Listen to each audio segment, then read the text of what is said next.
CHALKPIECE Academy. Design your future. இன்றைய English grammar பகுதியில் semi-model verbs part number 1 தான் இதில் பார்க்க போகிறோம். உங்களுக்கு இதை வழங்குபவர்கள் CHALKPIECE Academy YouTube channel HD. தினமும் மாலை 6 மணிக்கு காண தவறாதீர்கள். இன்றைக்கி நம்ம பார்க்க போகிறது செமி-மாடல் ஆக்சிலரி வேர்ப்ஸ். இந்த செமி-மாடல் ஆக்சிலரி வேர்ப்ஸ் அப்படின்றது என்னென்னா, இந்த மாடல் ஆக்சிலரி வேர்ப் அப்படின்றத பற்றி இதுக்கு முந்தின பார்ட்டுகளில் நம்ம பார்த்துருக்கோம். அதனுடைய லிங்க்கை உங்களுக்கு நம்ம டிஸ்கிரிப்ஷனில் கொடுத்துருவோம். அந்த மாடல் ஆக்சிலரி வேர்ப்ஸை பார்த்துட்டு வந்தீங்கன்னா இந்த செமி மாடல் ஆக்சிலரி அப்படின்னா என்னன்றது உங்களுக்கு ஈஸியாக புரியும். இப்போ ஃபஸ்ட்டு நம்ம என்ன பார்க்க போகிறோம் அப்படின்னா, what are semi modal auxiliary verbs. முதல்ல இந்த செமி மாடல் ஆக்சிலரி வேர்ப் என்றால் என்ன அப்படின்றத நம்ம பார்க்க போகிறோம். இப்போ செமி மாடல் ஆக்சிலரி வேர்ப் ஏன் செமி அப்படின்னு சொல்கிறாங்கன்னா, இப்போ செமின்னா நம்ம தமிழில் வந்து பார்த்திங்கன்னா பாதி அல்லது அரை பகுதி, அரை அப்படின்னு நம்ம சொல்கிறோம். இப்போ செமி மாடல் ஆக்சிலரி வேர்ப்ஸ் அப்படின்றது அதுவும் ஆக்சிலரி வேர்ப்ஸ் தான், பட் மாடல் ஆக்சிலரி மாதிரி முழுமையான பயன்பாட்டில் அது இல்லை. அது செய்யக்கூடிய அதே வேலையை இந்த செமி மாடல் ஆக்சிலரி வேர்ப்ஸும் செய்யும். இதுதான் இதுக்குள்ள சிறப்பு. அதாவது மாடல் ஆக்சிலரிஸ்னு சொல்லக்கூடிய will, would, shall, should, can, could, may, might, must இந்த வேர்புகள் பார்த்திங்கன்னா மாடல் ஆக்சிலரி வேர்ப்ஸாக பயன்படுத்தப்படுகிறது சென்டென்ஸுகளில். அதே வேலையை இப்போ இருக்கக்கூடிய இந்த செமி மாடல் ஆக்சிலரி வேர்ப்ஸும் அதே வேலையை செய்யும். அதனால தான் இதை மாடல் ஆக்சிலரி வேர்ப்னு சொல்லாமல் செமி மாடல் ஆக்சிலரி வேர்ப்ஸ்னு சொல்கிறாங்க. அதாவது மாடல் ஆக்சிலரி வேர்ப் செய்ய வேண்டிய வேலையை இந்த வெர்புகளும் செய்யும். ஆனால் அந்த மாடல் ஆக்சிலரி வேர்ப்ஸுகளுக்கும் இந்த செமி மாடல் ஆக்சிலரி வேர்ப்ஸுக்கும் சின்ன வித்தியாசம் உண்டு. என்னன்றதை பற்றி தான் இந்த வீடியோவில் நம்ம பார்க்க போகிறோம். இப்போ நம்ம what are semi modal auxiliary verbs அப்படின்றத நம்ம பார்க்க போகிறோம். அதனுடைய டெஃபனிஷனை பார்க்க போகிறோம். Semi modal auxiliary verbs often simply called semi modal verbs. இந்த செமி மாடல் ஆக்சிலரி வேர்ப்ஸை சிம்பிளாக எப்படி சொல்லலாம் அப்படின்னா செமி மாடல் வேர்ப்ஸ்ன்னு சொல்லலாம். Or verbs. இந்த செமி மாடல் வேர்ப்ஸ்ன்றது என்னென்னா அதுவும் வேர்ப்ஸ் தான். வேர்ப்ஸ்னாலே வினை சொற்கள், செயலை குறிக்கக்கூடிய சொற்கள் அப்படின்னு நம்ம எடுத்துக்கலாம். இந்த verbs that sometimes behave like model auxiliary verbs. இதுதான் அதனுடைய டெஃபனிஷன். இந்த ஒரு வரி தான். அதாவது மாடல் செமி மாடல் வேர்ப்ஸ் அப்படின்றது என்னென்னா அதுவும் வேர்ப்ஸ் தான், ஆனால் that sometimes behave like model auxiliary verbs. அதாவது மாடல் ஆக்சிலரி வேர்ப்ஸை போலவே இவைகளும் சில நேரங்களில் பிஹேவ் பண்ணும், செயல்படும் அப்படின்றாங்க. பிஹேவ்னா செயல்படுதல்னு அர்த்தம். They are also sometimes known as.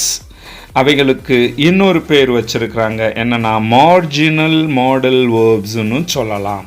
இந்த செமி மாடல் ஆக்சிலரி வேர்ப்ஸுக்கு இன்னொரு பேர் வச்சிருக்கிறாங்க. அந்த பேர் என்னென்னா மார்ஜினல் மாடல் வேர்ப்ஸ் அப்படின்னு சொல்கிறாங்க. Like the proper modal verbs. Proper modal வேர்ப்ஸ்ன்றது என்னென்னா அந்த will, would, shall, should, can, could, may, might, மஸ்ட்ன்னு சொல்கிறோம் இல்லையா, இவைகளை தான் நம்ம ப்ராப்பர் மாடல் வேர்ப்ஸ்ன்னு சொல்கிறோம். அவைகள் தான் மாடல் வேர்ப்ஸுகளுக்கு எழுத முடியும். அந்த ப்ராப்பர் மாடல் வேர்ப்ஸ் அதை போலவே தே ஆர் யூஸ்டு. எவைகள் செமி மாடல் ஆக்சிலரிஸ் யூஸ் பண்ணப்படுகின்றன with the base form of verbs.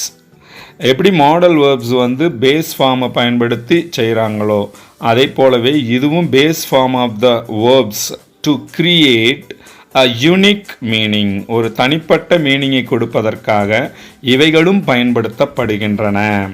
The infinitive without to. ஆனால் இன்ஃபினிட்டிவாக பயன்படுத்துகிற பொழுது டு இல்லாமல் இது பயன்படுத்தப்படுகின்றன.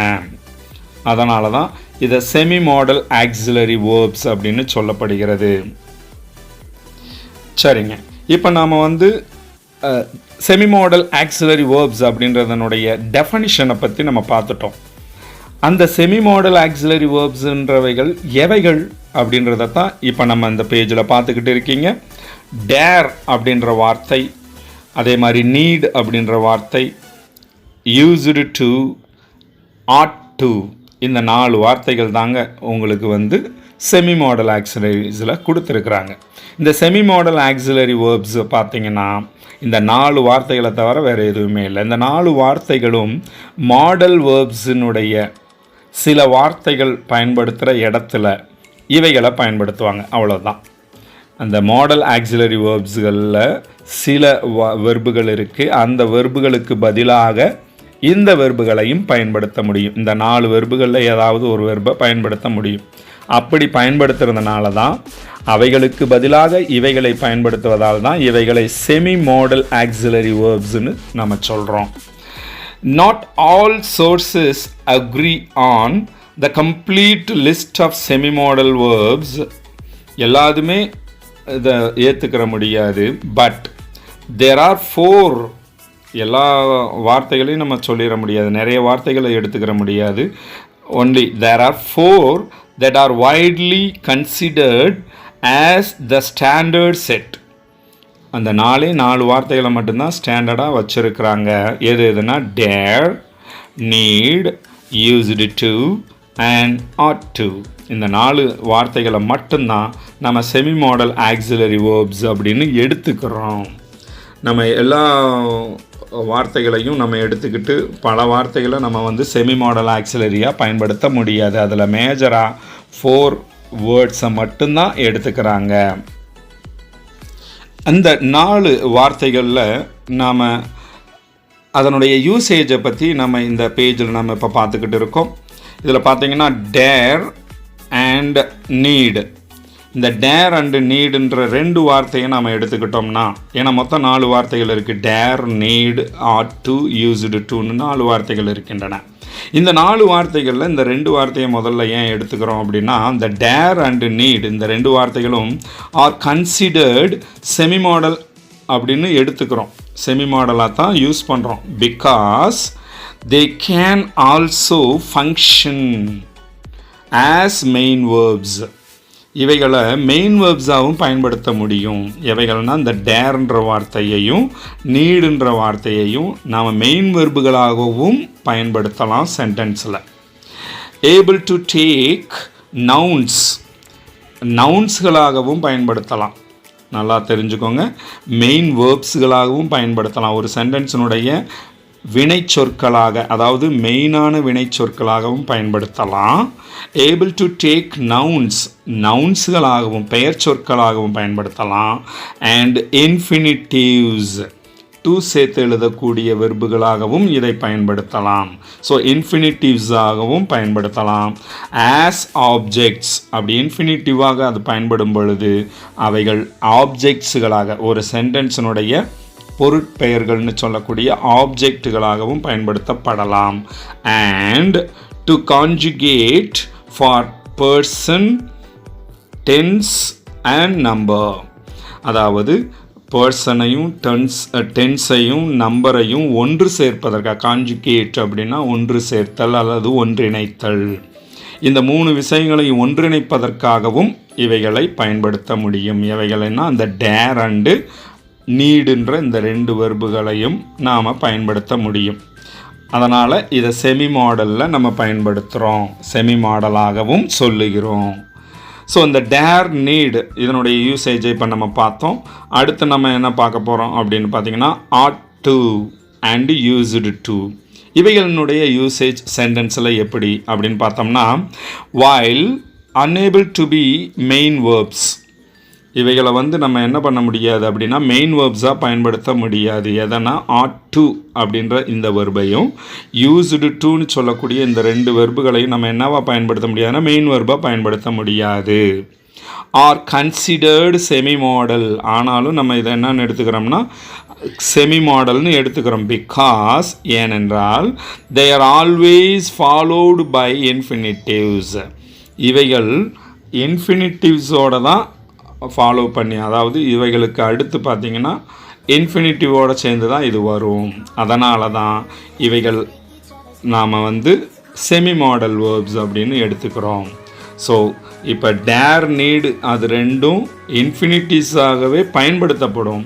இவைகள் அப்படி கிடையாது, இன்ஃபினிட்டிவை ஃபாலோ பண்ணி வரும். அது கூடயே இருக்கும் டு அப்படின்ற ஒரு வேர்டு வேறு.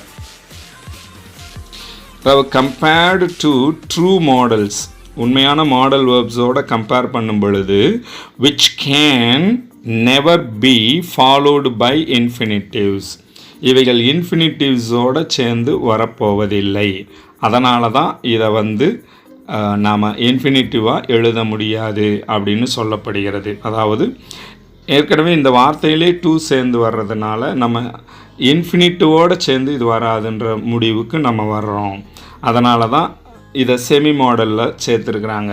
ரெண்டுமே செமி மாடல்ஸ் தான். மொத்தம் இந்த 4 வார்த்தைகளும் செமி மாடல்ஸ் தான். பட் டேர், நீடு ரெண்டுமே நவுனாக பயன்படுத்த முடியும், மெயின் வேர்ப்ஸாக பயன்படுத்த முடியும், இன்ஃபினிட்டிவ்ஸாக பயன்படுத்த முடியும். ஆனால் இந்த ஆட் டு, யூஸ்டு டு ரெண்டும் டூ சேர்ந்து வர்றதுனால அது இன்ஃபினிட்டிவ்ஸ் கூட சேர்ந்து வரப்போவது இல்லை. அதனாலையும் இது செமி மாடல்ஸாக மட்டும் பயன்படுத்தப்படுகிறது, நம்ம இன்ஃபினிட்டிவ்ஸாக பயன்படுத்த முடியாது அப்படின்றத இந்த பேராகிராஃபில் நம்ம பார்க்குறோம். இந்த செமி மாடல் ஆக்சிலரி வேர்ப்ஸை பற்றி இன்னும் ஒரு சில விஷயங்களை நம்ம தெரிஞ்சே தான் ஆகணும். இப்போ இதில் பார்க்குறோம் as semi modal verbs.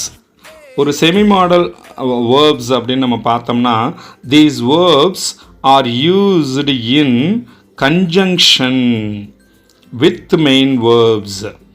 Main வேர்ப்ஸோடு சேர்ந்து வரக்கூடிய ஒரு கன்ஜங்ஷனாக இது பயன்படுத்தப்படுகிறது. கன்ஜங்ஷன் அப்படின்னா இணைப்பு சொல். இவைகள் அதோடு சேர்ந்த ஒரு இணைப்பு சொல்லாக பயன்படுத்தப்படுகிறது. எதற்காக அப்படின்னா டு கிரியேட், உருவாக்குவதற்காக, அ கம்ப்ளீட் வெர்ப் எக்ஸ்பிரஷன் அப்படின்னு சொல்கிறாங்க.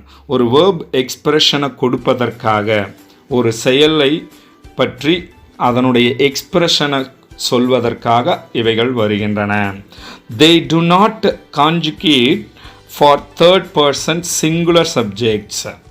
third person singular subjects இவைகள் ஒன்றிணைக்காது. they do not conjugate, இவைகள் ஒன்றிணைக்காது. they do not have a simple past tense. simple past tense verb இது கூட சேர்த்துக்கிறாது. அதாவது இதில் என்ன சொல்கிறாங்கன்னா தேர்ட் பர்சன் சிங்குலர் சப்ஜெக்ட்ஸை ஒன்றிணைச்சு கொண்டு வராது. அதாவது ஹீ, ஷீ, இட் இவைகளை ஒன்றிணைச்சு பேசாது இந்த செமி மாடல் வேர்ப்ஸ். அதே நேரத்தில் பாஸ்ட் டென்ஸ், சிம்பிள் பாஸ்ட் வெர்பை தன்னோட சேர்த்துக்கிட்டு வராது. அதாவது பாஸ்ட் டென்ஸ் வெர்பை நேரடியாக தன்னோட சேர்த்துக்கிறாது இந்த வெர்புகள். அண்ட் தே cannot ஃபார்ம் இன்ஃபினிட்டிவ்ஸ், இவைகள் அவைகளாகவே இன்ஃபினிட்டிவ்ஸை உருவாக்காது. ப்ரெசண்ட் பார்ட்டிசிபிள்ஸையும் உருவாக்காது. ப்ரெசண்ட் பார்ட்டிசிபிள்ஸ்னால் ஐஎன்ஜி ஃபார்மை இவைகள் கொடுக்காது இந்த செமி மாடல் வேர்ப்ஸ். இதை ஏன்னா ஒரு வெர்பு அப்படின்னா நம்ம இன்ஃபினிட்டிவாக பயன்படுத்த முடியும், பாஸ்ட் டென்ஸாக பயன்படுத்த முடியும், ப்ரெசன்ட் பார்ட்டிசிபிளாக எழுத முடியும், பாஸ்ட் பார்ட்டிசிபிள்ஸாகவும் எழுத முடியும். பாஸ்ட் பார்ட்டிசிபிள்னால் தேர்ட் ஃபார்ம் வெர்ப். இந்த வெர்புகளினுடைய அமைப்புக்குள்ளே இந்த 4 வெர்புகளும் வராது. அதாவது பாஸ்ட் டென்ஸாக வராது. they do not have a simple past tense, past டென்ஸாக யூஸ் பண்ண முடியாது. அதே நேரத்தில் இன்ஃபினிட்டிவ்ஸாகவும் இவைகளை எழுத முடியாது. ப்ரெசன்ட் பார்ட்டிசிபிள்ஸ்னு சொல்லக்கூடிய ஐஎன்ஜி ஃபார்ம் இவைகள் கூட சேர்க்க முடியாது. ஆர் பாஸ்ட் பார்ட்டிசிபிள்ஸாகவும் எழுத முடியாது. தேர்ட் ஃபார்ம் வெர்பாகவும் எழுத முடியாது. அப்படின்னு கொஞ்சம் எக்ஸ்ட்ரா பாயிண்ட்ஸ் இந்த செமி மாடல்ஸை பற்றி கொஞ்சம் தெரிஞ்சுக்கிறோம். செமி மாடல் வேர்ப்ஸின் அடுத்த மாடல் வேர்ப்ஸ்களை பார்ட் நம்பர் 2ல் பார்க்கலாம். தேங்க்ஸ் ஃபார் வாட்சிங்.